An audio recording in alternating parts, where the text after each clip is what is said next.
Vous écoutez Radio Légumes et compagnie, le balado consacré à la culture et l'entretien des plantes comestibles.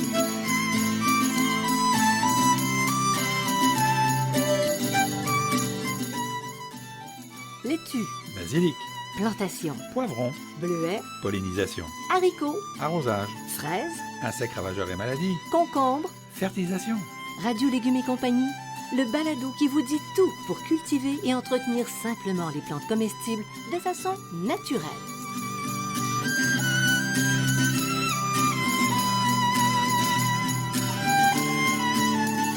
Cette émission vous est offerte par Garant, une entreprise d'ici qui, depuis plus de 125 ans, fabrique et distribue des outils de jardinage et de coupe, des outils à main et des solutions modulables de jardinage.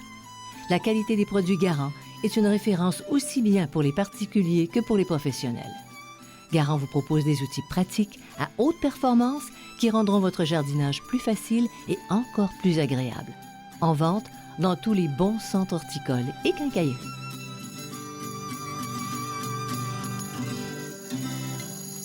Salut tout le monde, bonjour Monsieur Bertrand Dumont. Bonjour Janine. Allô. Pour ceux qui... Quand on fait du jardinage à la maison, Oui. OK, on s'ambitionne parce qu'on devient bon, Oui. et on veut faire des expériences nouvelles. Alors, tu nous proposes quelque chose de très original au potager, où on peut créer un petit coin dans la cour. C'est vivace, c'est durable, Oui. mais c'est vraiment spécial, Bertrand. Ben, je vous parle de 5 petits fruits. Bon, 5 petits fruits bien de chez nous, je vais y arriver. Oui, ça y est, c'est parti. Donc, on vous parle de 5 plantes indigènes du Québec, qui sont peut-être connues et moins connues. C'est des fruits récoltés par les Amérindiens depuis des millénaires, donc c'est pas nouveau.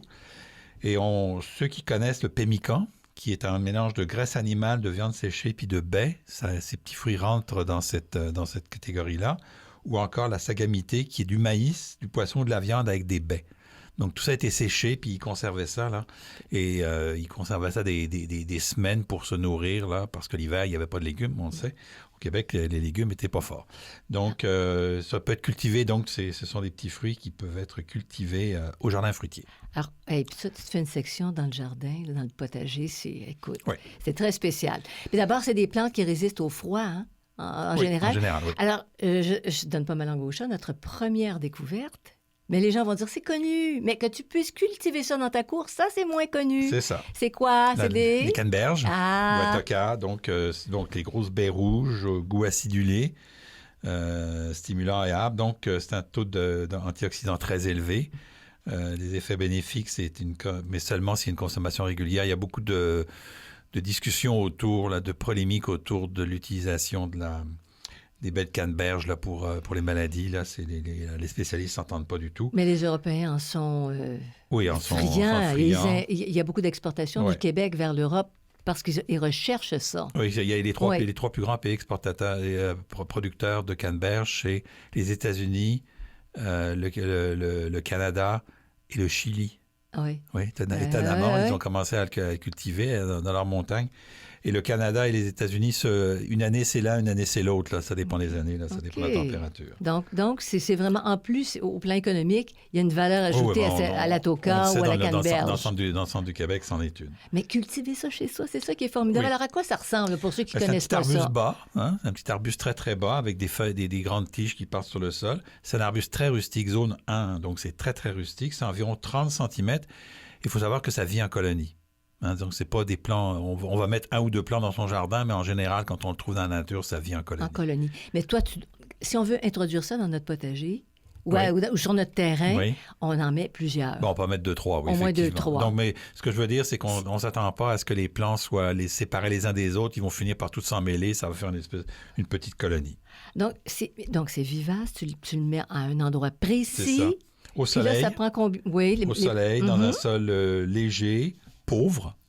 Oui. Hein? On ne met pas de compost là-dedans. Très acide et plutôt humide. Plutôt humide. Hein? La pollinisation est croisée, donc ça prend 2 plants pour... Dans le fond, ils se fertilisent l'un l'autre. Ça prend 2 plants de 2 variétés, si possible. De 2 variétés différentes. Croisées, oui, c'est une collision croisée. D'accord, OK. Et puis la mise à fruit se fait au bout de 4 à 5 ans à peu près. Donc la première année, on récolte quelques fruits, mais au fur et à mesure où ça avance, on commence à en avoir un peu plus. Et on l'a vérifié. Oui, on l'a vérifié puisqu'on essaye ça. Puis il y en a de plus en plus. Alors, quand on récolte les canneberges? Quand les fruits sont charnus, fermes et surtout qui sont bien colorés. On attend qu'ils sont vraiment bien colorés. Ça se fait assez tard en général, là. Attention, les fruits ne mûrissent plus une fois cueillis. Si vous cueillez des canneberges non mûrs, oubliez ça, elles vont rester non mûres. Il faut les placer rapidement au réfrigérateur, ça ne se conserve pas très longtemps. Et on les lave juste avant de les utiliser. On les lave. Ils nous les vendent lavés, là, c'est sûr, pour une question de réglementation. Mais si vous les cultivez, rentrez-les au frigidaire non lavés, puis lavez-les au moment de les utiliser. Ouais. Puis même si c'est au sol, comme c'est un sol qui est pauvre, c'est pas, sont Non, pas non, très c'est sales, pas les très fruits. sale, non, Ben non, faut ben pas non, ben ça. non. Alors, on les consomme. On sait qu'on servait ça avec la dinde, au fait. On sert rarement ça. frais. Rarement frais, c'est Rarement pas frais. Mais tu sais qu'il y en a qui aiment ça. Hein? Il y en a qui aiment ça, faut aimer ça. Donc, c'est cuit ou séché. Hein? En jus aussi, on sait que le jus de canneberge, c'est très, très populaire.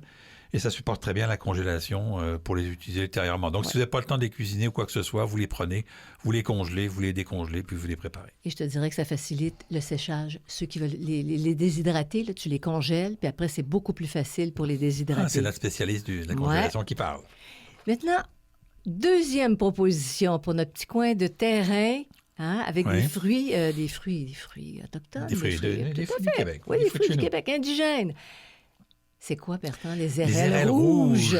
Bon, donc c'est très proche des canneberges. Ça ressemble beaucoup aux canneberges. Les fruits sont plus petits, par exemple.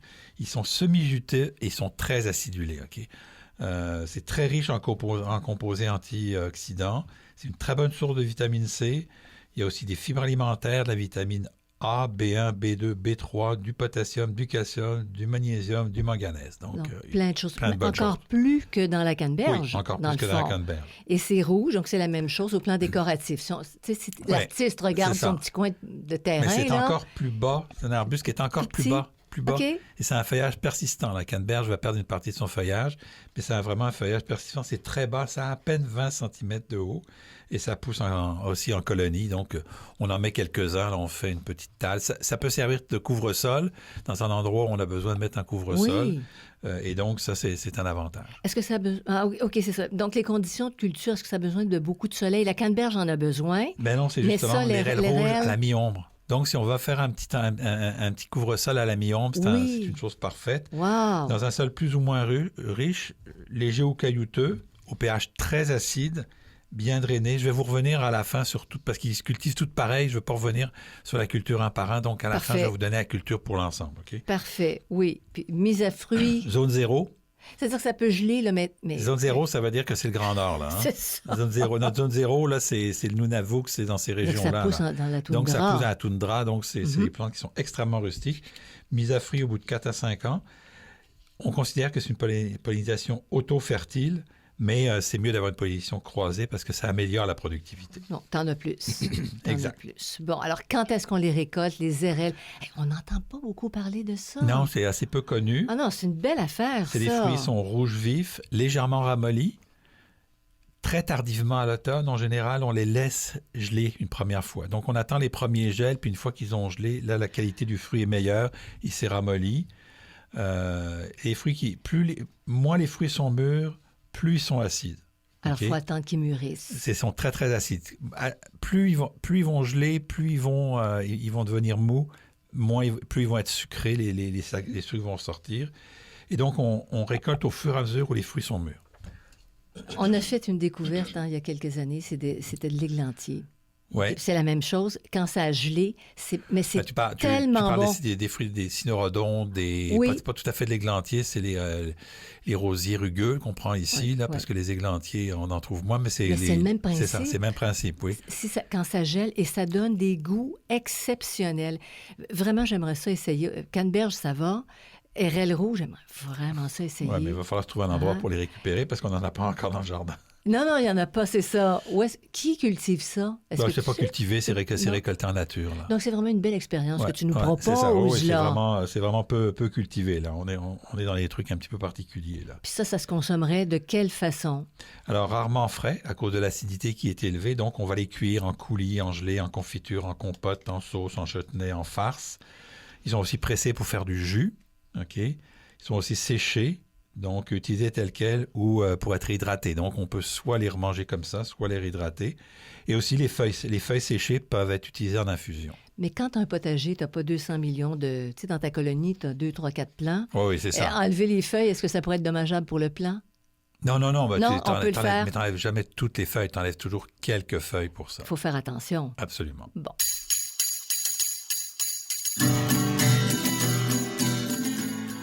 Vous écoutez Radio Légumes et compagnie, le balado consacré à la culture et l'entretien des plantes comestibles.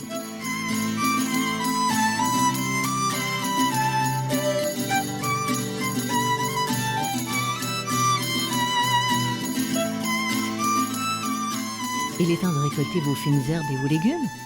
Afin de rendre cette opération agréable et efficace, Garant Botanica propose sa gamme de sécateurs.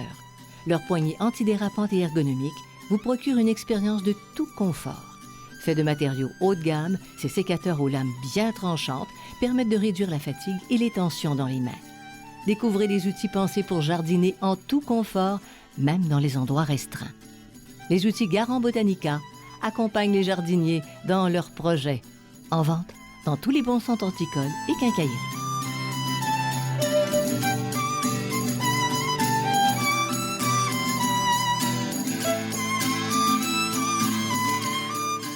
Vous écoutez Radio Légumes et compagnie, le balado consacré à la culture et l'entretien des plantes comestibles.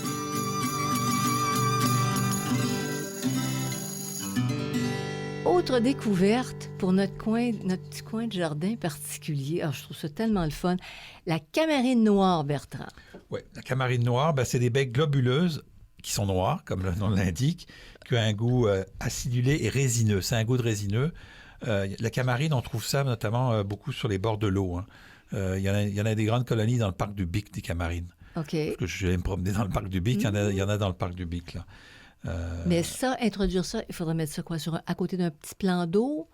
Non. Dans notre jardin. Qu'est-ce que tu ferais dans ce cas-là? Non, on va le mettre avec toutes ces plantes-là, peuvent aller dans la même plate-bande là, ou dans les mêmes endroits, dans les mêmes conditions. Mais parce que les autres, c'est plutôt sec.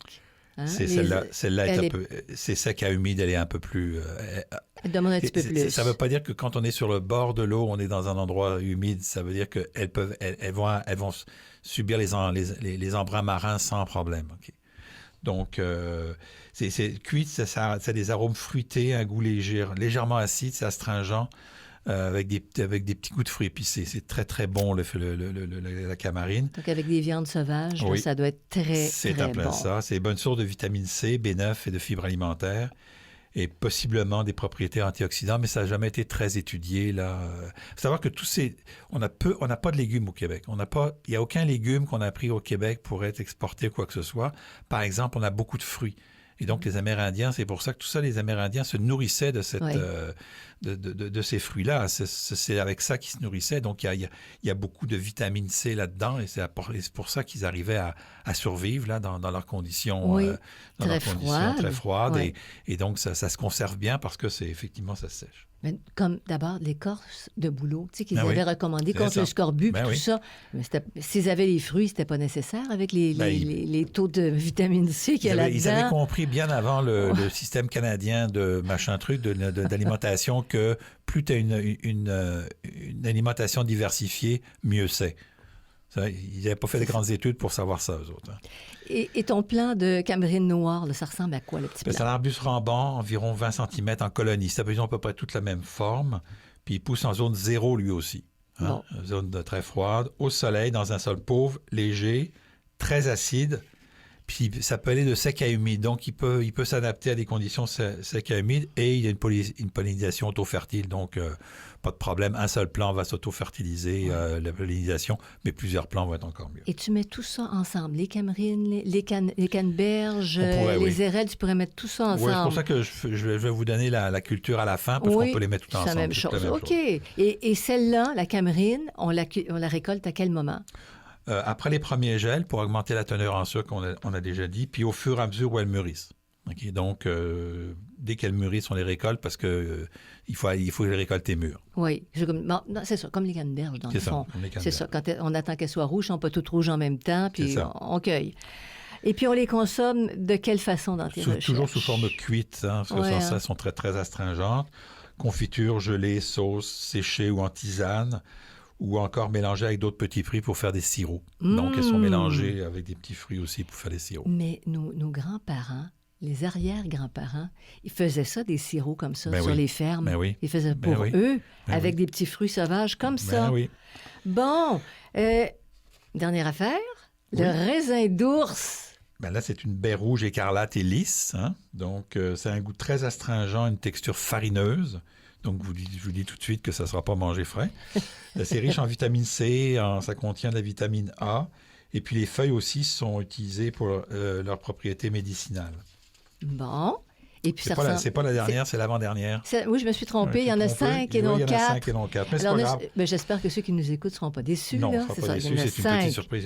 Il y a un cinquième. Donc, utilisé pour les propriétés médicinales et bien connu pour les propriétés médicinales. Puis le plant encore plus petit que les autres. Arbuste rampant, 15 cm, vraiment Je sais très pas. bas. C'est 6 pouces. C'est 6 pouces, là. C'est très, très bas. Donc, ça pousse en colonie, en zone 0 encore. Donc, très, très, très froid. Soleil ou ombre légère, donc dans un endroit légèrement ombragé, c'est le fun. Sol pauvre, léger, très acide et sec. Et pollinisation trop fertile. On voit qu'ils ont à peu près toute la même manière de fonctionner. Là, oui. t'sais. Et on les récolte comment, ça? C'est Après qu'ils aient gelé 2 ou 3 fois. les raisins Très d'ours. tard. Très tard. C'est quasiment novembre, là. Oui, c'est quasiment novembre. Quasi décembre. Ouais, S'il n'y a pas de neige. C'est ça. Ouais. Donc, c'est très, très tard qu'on les fait. Et donc, il va falloir, plus ils vont être,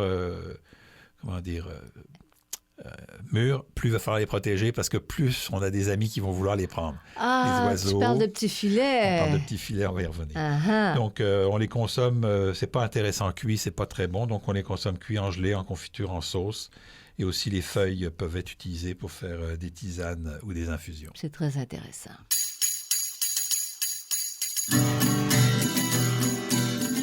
Vous écoutez Radio Légumes et compagnie, le balado consacré à la culture et l'entretien des plantes comestibles.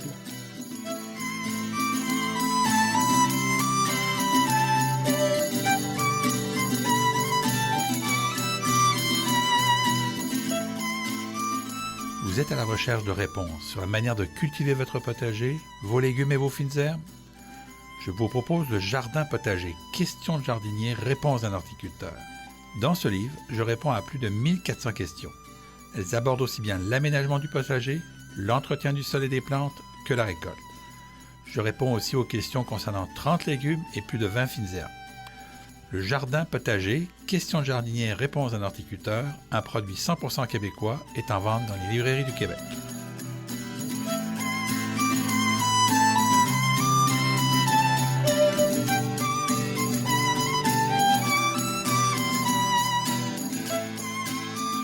Vous écoutez Radio Légumes et compagnie, le balado consacré à la culture et l'entretien des plantes comestibles.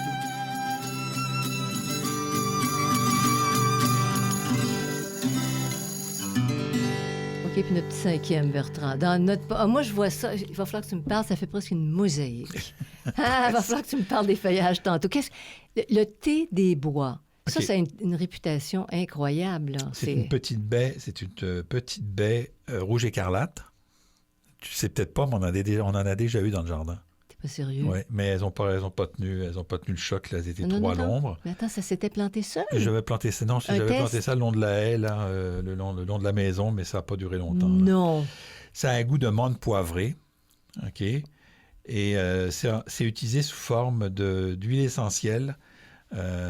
Et donc, les feuilles de thé des bois. Il faut bien comprendre que c'est le fruit, mais c'est aussi les feuilles qu'on va utiliser. Qui Le sont thé des bois, pas c'est pour rien ça. qu'on l'appelle le thé des bois. C'est très intéressant. Non, mais c'est très prisé. C'est ça, oui. Oui. On avait ça au potager. On va être obligé de leur faire une pierre tombale. Voyons donc. Non, on C'est n'avait une pas ça au rareté. potager, on avait ça quelque part, mais ça n'a pas fonctionné. Fait que ils ont disparu, ils se sont fait bouffer par d'autres plantes. Oh! Et à quoi ça ressemble, ça? C'est un arbuste rampant, alors là, on est encore dans le plus bas 10 cm de haut. C'est-à-dire qu'en fin de compte, il y a ça sort, ça fait une feuille de haut, Oh. et puis les fleurs et les fruits sont là-dessus. Là, donc, ça vit en colonie aussi. Là. Ça veut dire que c'est pour ça que c'est rare. C'est tout petit. Oui, ça c'est fait tout pas petit. énormément de feuillage, C'est tout j'imagine. petit. Donc, ça pousse en zone 2, encore là, très, très rustique. Ça pousse à la mi-ombre idéalement, mais ça supporte le soleil et l'ombre. Donc, je l'avais mis dans l'endroit à l'ombre, mais finalement, la haie a pris trop d'expansion, ça l'a bouffé. Bon. Sol pauvre, tourbeux, très acide, ainsi que frais et bien drainé. Donc, c'est ça prend un petit peu plus d'eau. C'est auto-fertile, mais la pollinisation croisée est préférable et une mise à fruit de 2 à 4 ans, donc ça va assez vite. 2 à 4 ans. Oui. Mais est-ce que tu as une récolte qui vaut la peine? Ou Oui. c'est vraiment rare? Oui, là? oui. Oui. Ça vaut la peine? Oui, oui. Et quand est-ce qu'on les récolte, celles-là? Après les premières gelées, Même chose. mais les feuilles se récoltent en été. Donc, on va pouvoir faire des thés. Oui. Donc, on va prendre ça. Les feuilles peuvent être utilisées soit séchées, soit pas séchées. Là. Wow. Et donc, on va pouvoir utiliser ça comme ça. Ah, moi, je trouve ça intéressant. Et comment les consommer, celles-là? Ça Ben, on se les consomme consomme crues, Ouh! mais le plus souvent, elles sont cuites en confiture, en gelée, en sauce. Donc, les feuilles vont être utilisées en infusion, c'est en thé des bois. Hein. Les Amérindiens et les premiers colons savaient ça. Quand le thé coûtait cher parce qu'il venait d'Angleterre, on utilisait cette infusion-là. Et les feuilles sont aussi séchées et mises en poudre pour être utilisées comme des aromates, pour être utilisées comme dans les préparations. Oui, parce que c'est comme des goûteux. fines herbes. Là. C'est pas tout à fait des fines herbes, mais des aromates. Donc, on va pouvoir... parce que le côté mentholé, là, ça peut remplacer la menthe si on n'a pas de menthe, par exemple. Oui. Sauf que c'est tellement rare C'est ça. Mais en tout cas, c'est précieux. C'est précieux. C'est précieux, Oui. oui. Mais il y a des grandes colonies en forêt, là, dans certains endroits au Québec. Il y a des grandes colonies de toutes ces plantes-là. C'est toutes des plantes indigènes. Et donc, elles vivent. Ce qu'on ne fait pas, c'est de les prendre puis les mettre dans nos jardins. C'est là que c'est nouveau, là. Mais oui, c'est ça. Ça, c'est nouveau. Mais à ce moment-là, on ne détruit pas. On les prend chez un horticulteur. Dans une jardinerie, là. Ou encore, si vous avez un chalet puis vous avez beaucoup. un demi-hectare de wintergreen, vous pouvez de thé des bois, vous pouvez les enlever de là puis les récolter. T'enlèves quelques-uns. Vous pouvez récolter quelques plantes. Si vous faites vous arrachez les 3/4, ça ne marche pas. Si vous enlevez 5-6 plantes pour les transporter dans votre jardin, en ville, ça va. OK. C'est pas comme l'ail des bois qui est non. à protéger. Non. Ça se régénère plus rapidement, peut-être? Toutes ces plantes-là sont pas en voie de disparition. Bon, alors ça, c'est important de le dire. En voie de disparition parce que souvent, elles sont leur état naturel, leur endroit naturel, c'est plutôt vers le nord. Donc, il y a moins de gens qui ont accès. Là. C'est ça. Dans ce sens-là. C'est ça. OK. Alors, tu plantes ça comment, tout ça? Canneberge, érelle rouge, thé des bois, camarine noire, raisin d'ours, la mise en terre se fait toujours au printemps. C'est des plantes qui ne sont pas très, très faciles à transplanter. Donc, on le fait plutôt au printemps, le temps qu'elles aient le temps de bien s'installer. Là. Il faut que le sol soit très acide. Donc, c'est presque on les fait presque, en fin de compte, dans des massifs de tourbe de sphène. On peut aussi rajouter quelquefois du sable grossier, là, pour celles qui aiment les endroits un peu plus secs, là. Mais donc, c'est principalement de la mousse de terre. La mousse de tourbe, si vous êtes, par exemple, dans la région de Montréal ou dans la plaine du Saint-Laurent, il faut faire une bonne fosse, OK? Et puis et puis là, vous avez aujourd'hui même des terreaux spécialisés pour les plantes acides. Mais c'est donc des plantes très acides parce que c'est des plantes qui poussent, une partie de ces plantes-là poussent dans les tourbières. Oui. Dans les sols très, très acides. On plante ça comme un arbuste ordinaire. Là. C'est tout petit. Mais il faut quand même, malgré le fait qu'ils vont supporter la sécheresse, la première année, il ne faut pas qu'ils manquent d'eau. Ça, c'est important. Donc, la première année, on les suit de près. Bien pour qu'il y ait une bonne reprise, ça se fasse bien. Là. Puis après, pas de problème. Est-ce que ça va se répandre dans la région de Montréal ou même à Québec? Tranquillement. Même si c'est plus chaud? Même si c'est plus chaud. En zone nordique? Parce que des fois, ces plantes-là, dans les zones nordiques, elles vont avoir plus de difficultés parce qu'il fait chaud. Elles ne sont pas habituées à la chaleur d'été, donc en été, elles vont avoir tendance à ralentir leur croissance plutôt qu'à augmenter leur croissance. Et ça ne pose pas de problème, non. même à Montréal? Je vous donne le maïs, il vient du sud. Fait que plus vous le remontez vers le nord, plus les étés sont chauds, plus il pousse. Mais là, vous prenez des plantes du nord, vous prenez des plantes du Nunavut, de ces endroits-là, puis vous les descendez dans le sud. L'été, là, leur mieux, là, je dis n'importe quoi, mais c'est 15-20 degrés, là, tu sais, c'est dans ces eaux-là. Bon, on sait maintenant qu'avec le changement climatique, il fait beaucoup plus chaud, mais ces plantes-là vont avoir des températures estivales beaucoup moins élevées que les nôtres. Et là, on les descend, puis ils vont avoir des canicules. Ils ne sont pas habitués à avoir des canicules. Là. OK, alors pour compenser, il faut arroser peut-être un petit peu plus? Qu'est-ce que tu ferais? Oui, il faut faire attention à l'arrosage, mais ça. c'est pas forcément l'arrosage qui va jouer, parce que la température de l'air est plus élevée. Ils ne sont pas habitués. Est-ce que tu peux mettre pas des ombrelles, mais on pourrait mettre des ombrières. Ou créer un petit peu d'humidité autour, ça serait une bonne raison. Pour leur permettre de passer les hivers, étés quand c'est trop chaud, c'est ça. Alors, comment les cultiver, en fait? Bon, donc pour la canneberge, l'érelle et le thé des bois, on fait des arrosages réguliers, mais sans excès. OK? Pour la camarine noire et le raisin d'ours, on arrose peu. Si on arrose trop, ça ne va pas aller. Ils ne vont pas aimer ça. Peu ou pas d'engrais. Hein, ça, c'est un avantage. Donc, on peut mettre une faible dose les 2 ou 3 premières années là, pour aider un peu les jeunes plants. puis par la suite, c'est complètement inutile. Et les Ça ne sert engrais- à rien. Ça sert à rien. Mais les engrais aideraient les racines. La formation C'est des ça. racines. Les engrais qui vont aider un petit peu les premières, troisième années, les 2-3 ans. Là. Mais si vous n'en mettez pas, c'est pas grave, ça va pousser pareil. Donc, c'est juste un peu pour les aider, mais c'est pas obligatoire. Par exemple, il faut ajouter de la tourte de sphinx si notre sol est moins acide, mais il faut s'assurer que l'acidité reste, parce que c'est vraiment des plantes qui ont besoin d'un milieu très acide. Donc ça, tu pourrais rajouter ça Au printemps. au printemps, d'accord. Ou à l'automne, mais au printemps. Mais chaque année, tu le ferais? Chaque année. Oui, je ne le fais pas chaque année. Moi, dans nos canneberges, je mets ça aux 2 ans là, quand j'en ai. C'est correct. On fait juste une taille de nettoyage au printemps. C'est à peu près tout ce qu'on fait. L'avantage de ces affaires-là, c'est que c'est rarement attaqué par des insectes ravageurs et des maladies. Il y en a là dans la canneberge, mais dans votre jardin, c'est rare que ça arrive. Oui. Là, dans les grands champs de canneberge, ils ont des problèmes d'insectes, là, mais c'est assez rare que ça arrive. Par exemple, il va falloir faire une protection contre les oiseaux parce que ça, eux autres, ils viennent vous nettoyer ça. Ah là. bah oui. Ils viennent manger ça. C'est leur lunch habituel. Là, c'est leur manière de se nourrir. Donc, il faut le prendre avec ça. Surtout qu'ils sont repérables. C'est des plantes qui sont rouges, écarlates. C'est ça. C'est repérable. Mais tu sais pourquoi ils sont rouges écarlates et ils sont Pour rouges attirer. écarlates? Pour attirer les oiseaux, pour que les oiseaux les mangent et que dans leur système digestif, les graines Et on sème ça partout. soit finalement, parce que les graines sont souvent indigestes, les graines vont passer à travers le truc de tube digestif et dans les fientes, ils vont aller replanter d'autres colonies ailleurs. C'est leur les plantes disent « Ouh, je suis là, viens me manger, puis viens me transporter, parce que moi, je suis pas capable de me transporter tout seul. » Ça, il y a longtemps qu'on a appris que les plantes, ça se transportait pas tout seul. Oui, tout à fait. Puis les oiseaux font un sacré bon travail, mais il faut travailler plus vite qu'eux. Si on veut récolter. Si on veut en récolter. Si on veut récolter. Alors, j'imagine, Bertrand, la couleur des feuillages. OK, si tu te fais un coin, là, tu dis c'est vraiment mon coin nordique de Oui. jardin, tu as les canneberges qui sont plus hautes. Il y a une gradation de hauteur dans tout ce que... Puis les couleurs de forme feuillage. de feuillage aussi. Oui, le ça raisin fait d'ours, beau. le raisin d'ours, c'est un feuillage très vert clair. Le thé des bois aussi a un feuillage différent qui est beaucoup plus gros. Alors, les autres ont des feuillages plus petits. La Petrum nigrum, la camarine noire, elle va avoir un feuillage un peu plus foncé. Donc, effectivement, on peut jouer sur les feuillages. Puis, puis au lieu de mettre des couvre-sols ordinaires, on peut mettre des couvre-sols fruitiers. Puis, par exemple, si on a des arbres fruitiers, il y a certains, ceux qui vont un petit peu à la mi-ombre, on peut le mettre sous les arbres fruitiers. Ça, au lieu de mettre du gazon, au lieu de mettre du paillis, on peut mettre ça, puis on va récolter en même temps. Là, Ah, je trouve ça on sait la place pour intéressant. récolter. De toute façon, les arbres fruitiers, ça se récolte à l'extérieur en général. Là, Oui. c'est rarement au pied. Donc, on peut faire des En couronnes dessous. au-dessous. Là.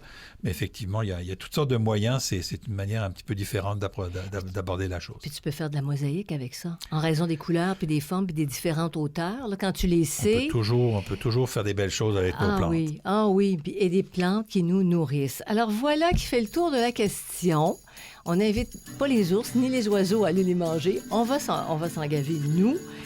Et puis, si vous voulez être au courant des parutions, vous allez sur radiolégumes.com. Il y a toutes les nouveautés. Oui. Vous écoutez les balados. On approche la 50e 47e émission. Et c'est fou. Et alors, merci beaucoup à Garant, à Xavier Gervais-Dumont pour la musique, à Charles Gervais-Dumont pour l'assistance technique. Bertrand Dumont, merci beaucoup. Merci. C'était agréable. J'ai bien aimé ça. Bonne écoute des autres balados. Bye tout le monde. Bye.